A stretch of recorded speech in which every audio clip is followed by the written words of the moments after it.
Olá pessoal, vamos para mais uma aula do nosso curso de Estatística. Hoje vamos falar sobre dados agrupados em classes. Para a gente entender do que se trata, vamos trabalhar um exemplo. Suponha uma pesquisa sobre a altura de várias pessoas, tá? Só que são muitas pessoas, são dezenas de milhares de pessoas. E a pessoa mais baixa, suponha que ela tem 1,70 m. Só que eu não tenho uma pessoa só com 1,70 m, eu tenho às vezes 100 pessoas, 1000 pessoas com essa altura. Se a gente fosse fazer um rol, o que é o rol? O rol é a listagem de todos os valores, organizados de uma forma crescente. Então, eu teria que listar 1,70, 1,70, 1,70, 100 vezes, 1000 vezes. Isso ocuparia muito espaço, tomaria muito tempo. Para evitar fazer isso, a gente tem uma forma, que é a forma que nós vimos em aula anterior, que a gente vai agrupar esses dados por valor. Como assim? Eu pego cada valor, por exemplo, a altura de 1,70 m, e indico quantas vezes ela ocorreu. Ela ocorreu 100 vezes. Então, pronto, eu agrupei todas as pessoas de altura 1,70 m numa linha da tabela. Eu agrupei todas essas pessoas conforme o valor observado. Então, esse é o agrupamento por valor. E aí, com isso, eu ganho espaço. Então, 1,80 m, por exemplo, a altura de 1,80 m, eu poderia ter 200 pessoas. A altura de 90, eu poderia ter 50 pessoas, e assim por diante, tá? Mas, quando o volume de dados é muito, muito grande mesmo, até este agrupamento por valor torna-se insuficiente, porque imagina que a próxima altura possível seja 1,71 m. E aqui eu tenho mais 120 pessoas. E depois 1,72 m, aqui eu tenho mais 80 pessoas, e depois 1,73, 1,74, 1,75, e essa tabela não termina nunca. Imagina até eu chegar em 1,90 m, vai ficar um tabelão gigantesco. Então, quando o volume de dados é muito, muito grande, nem esse agrupamento por valor é suficiente. Ainda, mesmo esse agrupamento por valor vai gerar uma coisa grande demais, um tabelão enorme. Nesses casos, eu preciso de um agrupamento ainda maior. Eu preciso agrupar os dados em faixas ou classes. Classes nada mais são do que faixas de valores. Então, nesse exemplo das alturas aqui, eu poderia pegar pessoas de 1,70 m até 1,80 m na primeira linha. Então, vejam que agora eu não estou agrupando por valor, ou seja, só as pessoas que têm exatamente 1,70 m. Não. Eu estou agrupando por faixa de valores, de 1,70 m até 1,80 m. Então, é uma faixa bem grande aí. E nessa faixa, digamos que eu tenha 100 pessoas. E aí, na próxima faixa, eu posso ter de 1,80 m até 1,90 m. E depois de 1,90 m até 2 metros. E depois de 2 metros até 2,10 m. Aí terminou a tabela, tá bom, né? Então, neste exemplo aqui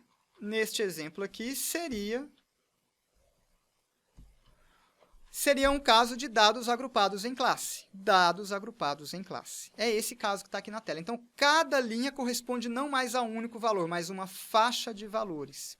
Então, vamos anotar isso. Cada linha da tabela corresponde não mais a um valor isolado, mas sim a uma faixa de valores. Daí o nome, dados agrupados em classes, né? Leia-se, classe é sinônimo de faixa. Então, pronto, está aí justificado o nome desse agrupamento. E nesse agrupamento eu preciso tomar cuidado com algumas coisas. Primeiro é o seguinte, esse agrupamento ele pressupõe um volume gigantesco de dados, tá? E, então, esse volume gigantesco de dados ele é melhor modelado com aquilo que a gente chama de variável contínua, que nós já estudamos em aula anterior. Variável contínua, não sei se você lembra, é aquela que não é enumerável. A gente pode associar à reta real. É o exemplo da temperatura, né? Então, eu posso ter temperatura de 30 graus Celsius. Qual que é a próxima? Uma pessoa poderia falar que é 31 graus Celsius. Mas não.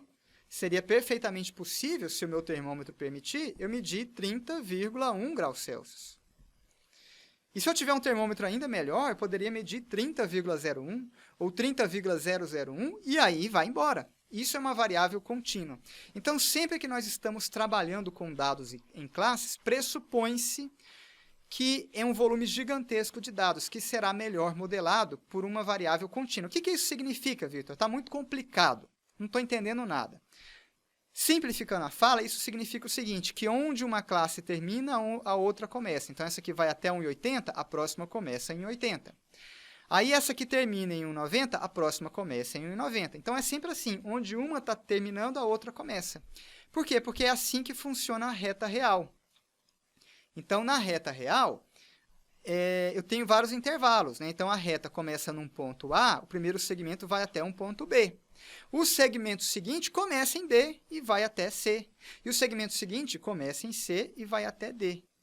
Então, na reta real, isso acontece, né? Estes pontos aqui, que são fronteiras, eles pertencem a dois intervalos, ao que vinha antes e ao que vinha depois, né? Eles estão ligando dois intervalos, tá? Mas, aqui na estatística, a gente não pode ter repeteco, tá? Eu tenho que ter uma certeza absoluta. Se uma pessoa tiver exatamente 1,80, eu vou computá-la na primeira classe, entre essas 100 pessoas, ou na segunda classe, entre essas 8... Desculpa, de novo. Suponha uma pessoa que tem exatamente 1,80 m. Eu tenho que saber exatamente onde eu vou computá-la. Se ela estará na primeira classe, entre essas 100 pessoas aqui, ou se ela estará na segunda classe entre essas 80 pessoas. Eu tenho que saber exatamente onde essa pessoa estará. E aí a gente, então, tem algumas simbologias, tá? Primeira simbologia. Simbologia do parênteses e dos parênteses e dos colchetes. Então, o parênteses, que é isso aqui, né? Parênteses. É isso aqui. Sempre vão indicar intervalo aberto. Ou seja, o valor que está juntinho do parênteses não faz parte do intervalo. O valor correspondente não faz parte do intervalo. E colchetes, que é isso aqui, vão indicar o quê? Intervalo fechado, ou seja, o valor correspondente faz parte do intervalo. Então, lembra isso, parênteses, intervalo aberto, colchete, intervalo fechado. Vamos ver isso aqui neste exemplo? Vamos colocar assim. Vou separar os valores por ponto e vírgula, né? Separar os valores por ponto e vírgula. E eu vou fazer assim, ó, eu vou colocar colchete do lado esquerdo e parênteses do lado direito. Vou fazer dessa forma, tá? Vou aumentar o tamanho da fonte para facilitar a visualização. Então, vamos lá. Vamos por partes. O que significa este colchete que eu pintei de amarelinho? Ele significa intervalo fechado. Então, o valor que está juntinho dele, que é 1,70, faz parte dessa linha. Ou seja, se houver uma pessoa com altura de exatamente 1,70, essa pessoa estará computada na primeira linha. Ela faz parte destas 100 observações aqui. Entendeu? Repetindo, se houver uma pessoa com altura exata de 1,70 m, ela está na primeira linha. Ela faz parte destas 100 primeiras observações. Legal?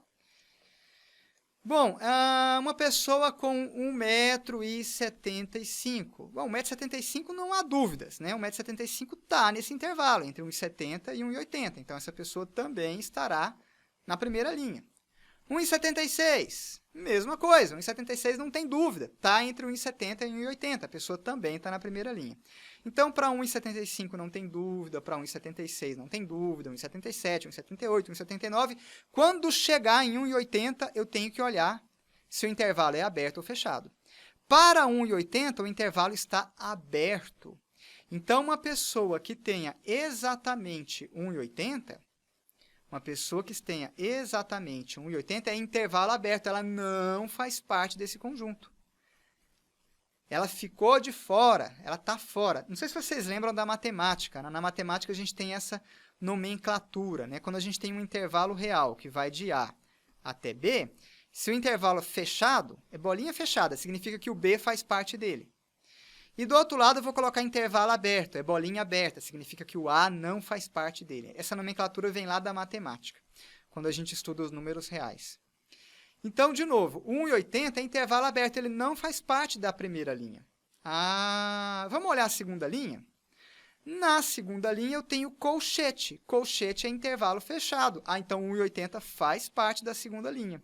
Se houver uma pessoa com altura exatamente igual a 1,80, ela está na segunda linha. Ela faz parte dessas 80 pessoas aqui. Tá? E depois, 1,81... 1,81 não tem dúvida, 1,81 está na faixa, entre 1,80 e 1,90. Então, a pessoa que tem 1,81 m está na segunda linha. 1,82 m também, 1,83 também, 1,84 e vai embora. Quando chegar em 1,90, aí eu preciso ficar esperto. 1,90 aqui é intervalo aberto, então não faz parte. Na linha de baixo, intervalo fechado. Então a pessoa com exatamente 1,90 m estará na terceira linha da tabela. Legal? E assim por diante. Então, aprendemos intervalo aberto, intervalo fechado. A primeira forma de sinalizar intervalo aberto e intervalo fechado é com parênteses. Parênteses significa intervalo aberto. Colchete significa intervalo fechado. Outra forma de sinalizar é com essa simbologia aqui, ó.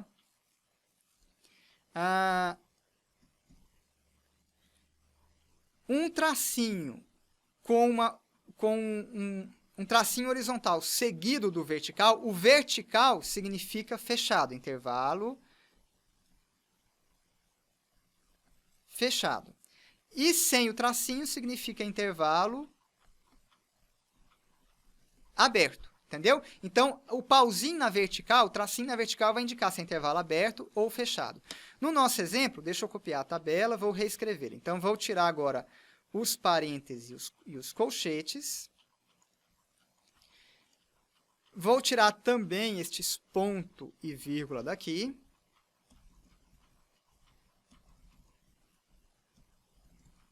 Então, vamos lá.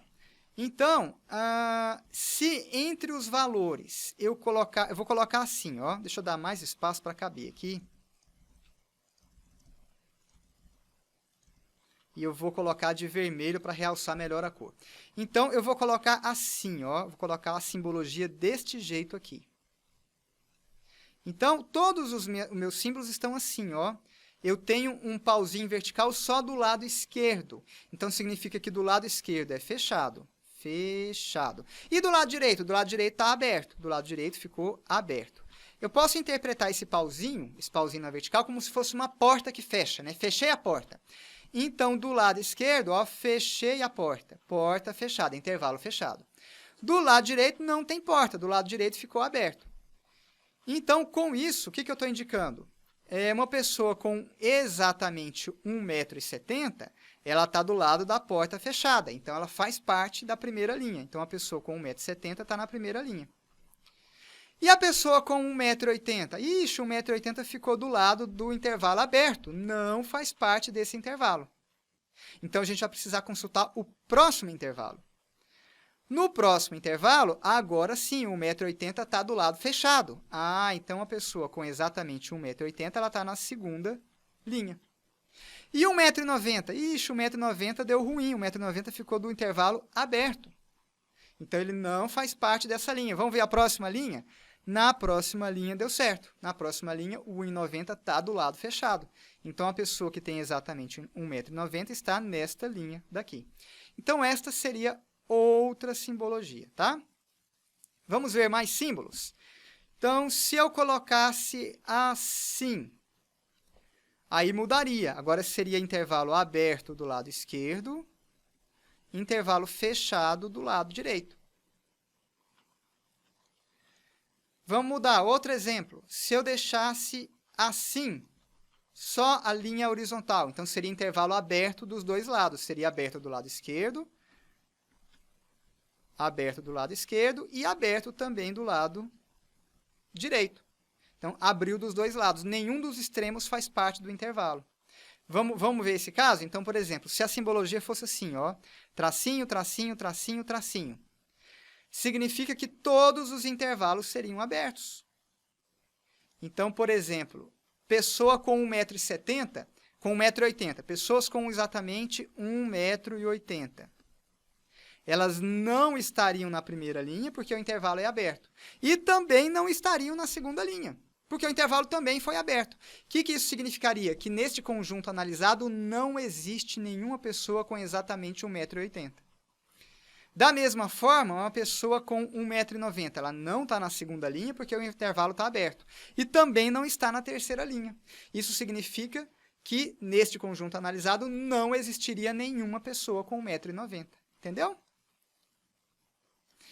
Por fim, o último caso seria esse, né? O intervalo seria fechado tanto do lado esquerdo quanto do lado direito.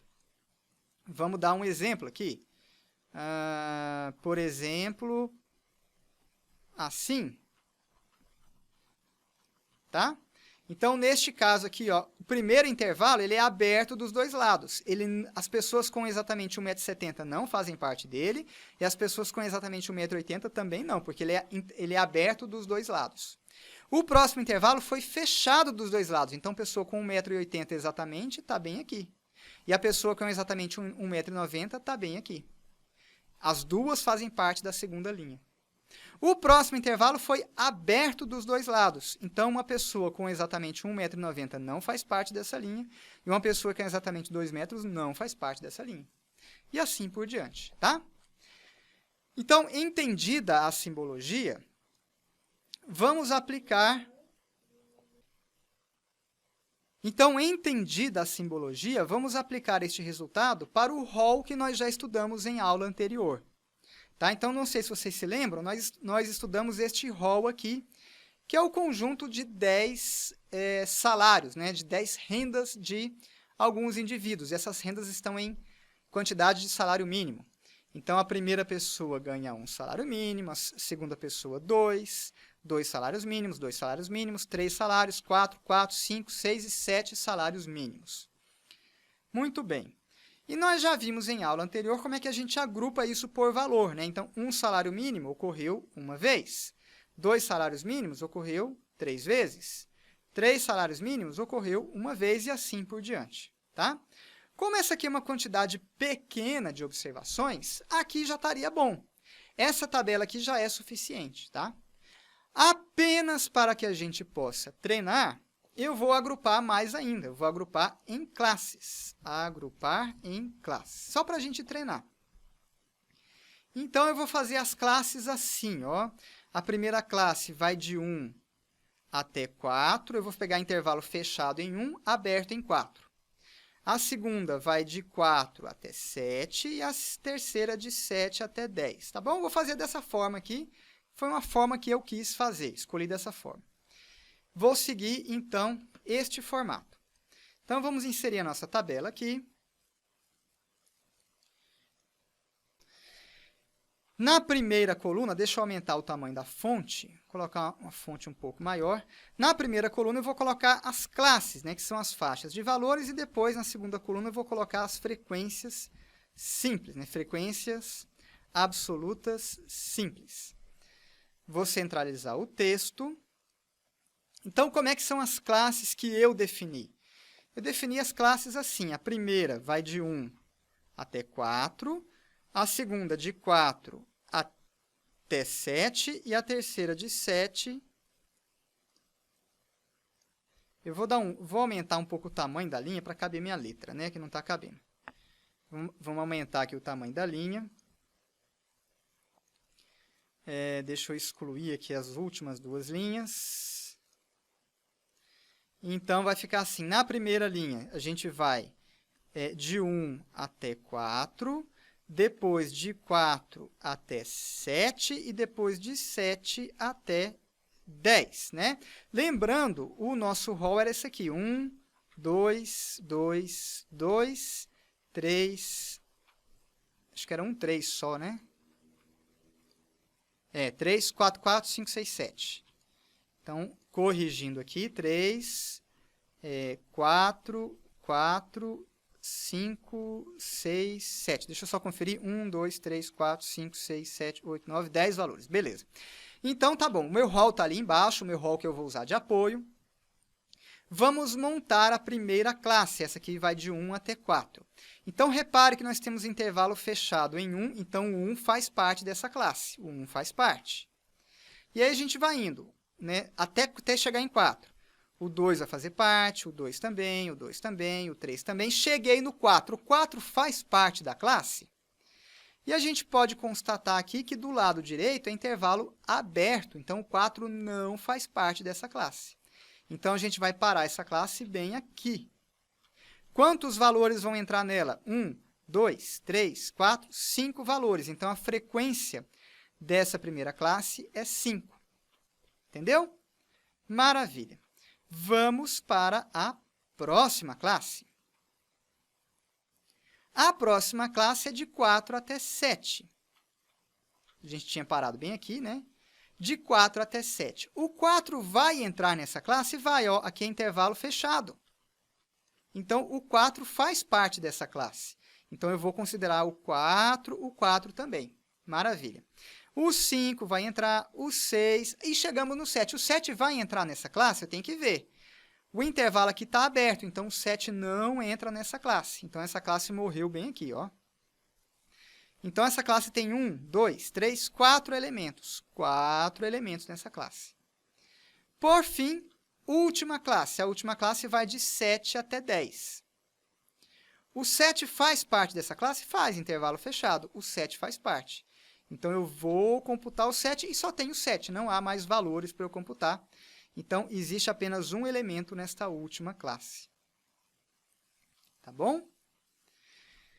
Muito bem. Então, montamos a nossa distribuição de dados organizados em classes. Aqui eu calculei frequência absoluta simples, mas eu poderia calcular a frequência acumulada simples, né? Absoluta relativa simples, relativa acumulada. Muito bem. Vamos agora comparar este quadro que nós temos aqui com o rol que lhe deu origem. No rol que deu origem, qual que é a desvantagem? A desvantagem é que ocupa muito espaço, né? Aqui até que não, porque eram só 10 observações. Mas se fossem 1.000 observações, 100.000 observações, ocuparia muito espaço. Fica difícil fazer alguma análise. Então, no rol, o rol ocupa muito espaço. Mas, por outro lado, ele tem todas as informações de que precisamos, né? Lá eu tenho acesso aos dados completos. Lá eu tenho acesso aos dados completos. Já na distribuição de dados em classe, ganhamos espaço, mas perdemos informação. Não temos mais acesso a todos os dados detalhados. O que eu estou querendo dizer com isso? Que só olhando para essa tabela aqui, eu sei que na primeira faixa salarial, de 1 salário mínimo até 4 salário mínimo, né? Intervalo fechado à esquerda, aberto à direita. Fechado à esquerda, né? Estou incluindo quem ganha exatamente 1 salário mínimo. Intervalo aberto à direita. Não estou considerando quem ganha exatamente 4. Né? A minha contagem vai até o 3,99. Então, nessa faixa de valores, de 1 até 4 salários mínimos, eu sei que existem 5 pessoas. Eu sei isso. Mas eu perdi informação. Eu não sei mais exatamente quanto ganha cada pessoa. Eu não sei se todas essas 5 pessoas aí ganham 1 salário mínimo, ou se todas elas ganham 3,99, ou se está espalhado e cada uma ganha um salário diferente. Eu não sei mais o detalhamento, eu não sei, eu perdi informação. Então, é uma balança. Por um lado, eu ganho espaço, pelo outro lado, eu perco informação. Então, esse é o lado negativo da distribuição de dados em classe. Perde-se informação, por um lado, ganha-se espaço em outro, né? Você consegue uma informação mais consolidada, compacta, tá bom? Então, essa é a característica. Vamos praticar um pouco para a gente encerrar a aula, uma questão da FEPESE. A tabela abaixo mostra a distribuição de frequência dos salários mensais em reais de 95 funcionários da empresa Tudo Topa Limitada. Aqui nós temos os salários, né? Então, vejam que eles estão em classes, né? Em faixas de valores. A primeira faixa, de 3.000 até 3.999. Depois de 4.000 até 4.999 e assim por diante, tá? Notem que a questão não usou nenhuma das simbologias que nós vimos. Ela não usou colchetes, não usou parênteses, não usou tracinho aberto, nem tracinho fechado. Não usou nada disso, tá? Então, a questão não usou a simbologia mais técnica, né? O examinador optou por colocar buracos entre os intervalos. Então, o primeiro intervalo vai aqui, ó, vai de 3.000 até 3.999.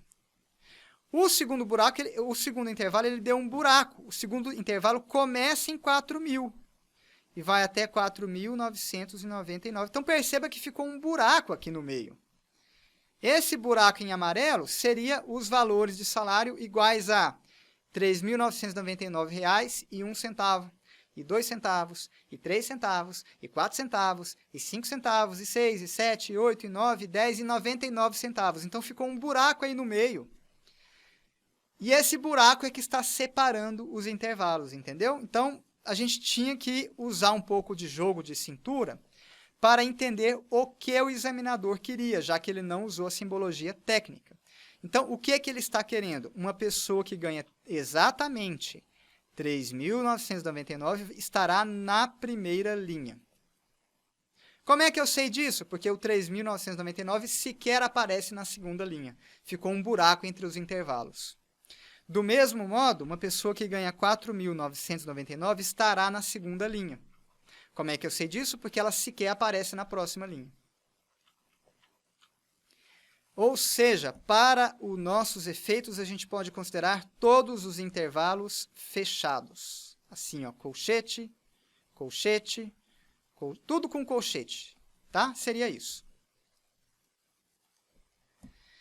Muito bem, vamos ver aqui. Então, a gente tem as faixas salariais, né? Primeira faixa salarial com a frequência, segunda faixa salarial com a frequência dela e assim por diante. A questão pede o seguinte: em relação a essa tabela, a porcentagem de funcionários que ganham menos de R$ 7.000. É menos, não pode ser igual a R$ 7.000, tem que ser menos, né? Então, vai vir um intervalo, né? Aqui está os 7.000. Eu não quero computar os 7.000, eu quero chegar até um pouco antes dos 7.000. Ou seja, eu quero ir até 6.999,99 centavos, tá? Então, eu quero considerar até aqui, ó, até 6.999. De 7.000 para cima já não me serve. Portanto, eu quero considerar esta primeira faixa, esta segunda, esta terceira e esta quarta. Então, eu quero acumular frequências, eu quero somar frequências até a quarta faixa. Eu quero a frequência acumulada desta quarta faixa aqui. Então, vamos lá, vamos fazer isso. É só somar valores, né? 12 com mais 10, 22, 42, 50, 60. Então, o somatório está dando 60. Então, vamos anotar isso. Pessoas que ganham menos de R$ 7.000. Tem 60 pessoas. Total de pessoas analisadas. Total de pessoas analisadas. Você pode fazer de duas formas. Você pode somar todas as frequências, né? Todos esses valores aqui, você pode somar. Ou você pode voltar no enunciado e ler novamente, porque o enunciado deu essa informação de cara, são 95 funcionários. Eu vou usar a informação do enunciado, 95. Então, há 95 pessoas ao todo. Então, tem 60 que me interessam, que ganham abaixo de R$7.000, num universo de 95. A questão, então, pede o percentual, basta dividir. Quanto que é 60 pessoas num universo de 95? Basta fazer essa conta, 60 dividido por 95. Para ganhar tempo, eu vou aproximar. Se fosse 60 dividido por 100, daria 60%. Então, notem que o numerador, né? O denominador foi 95. 95 é muito próximo de 100, então eu posso aproximar. Eu vou aproximar 95 e vou trocar. Em vez de 95, vamos colocar 100. Por quê? Porque aí a resposta é imediata. 60 dividido por 100 dá 60%. Então, se o denominador fosse igual a 100, a resposta seria imediata, ou seja, 60%. Contudo, o denominador correto é 95. O denominador correto é 95. Então, eu vou analisar esta fração de baixo aqui, tá? Se eu diminuir o denominador de 100, se eu diminuir para 95, então eu estou diminuindo, eu estou pegando 100 e diminuindo para 95, eu estou diminuindo o denominador. Quando eu diminuo o denominador, o que é que acontece com o resultado? O resultado aumenta.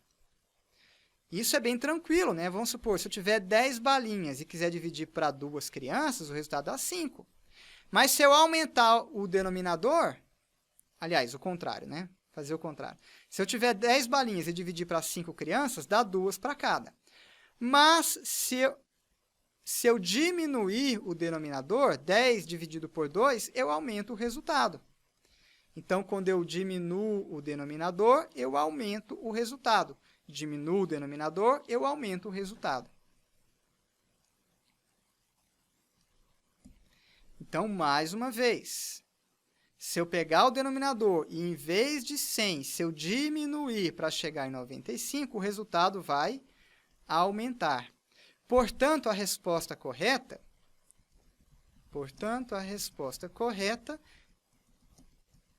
é um valor um pouquinho maior que 60%. Um pouquinho maior que 60%. Então, pronto, basta eu ir nas alternativas e achar um valor que seja um pouquinho maior que 60%. Isso aqui não é resposta letra D de dado, 63,1%.